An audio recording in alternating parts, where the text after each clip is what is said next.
Hey, how to pronounce these words correctly? Ohatrany ahoana no fanonana an'ireto teny ireto. Anatin'ireto teny ireto dia ny U vakiantsika you. Izany hoe ohatrany hoe you and me. You like it. Sy ny sisa. Andao ara jerentsika ny voalohany music. Izany hoe you, music. Ohatra, the music is very loud. Mafy be ilay mozika. Faharoa dia ny future. Ny U amin'ilay voalohany ihany no vakiana you fa tsy izy roa akoriny. Future. Example, be careful in the future. Izany hoe mitandrema kokoa amin'ny ho avy. Fahatelo dia ny use. Example, you can use my pen.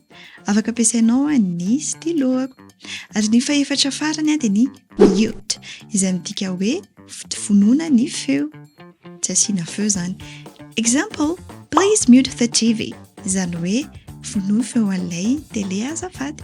Dia izay indray no prononciation nampianariko anao tanatin'ity orona tsara ity.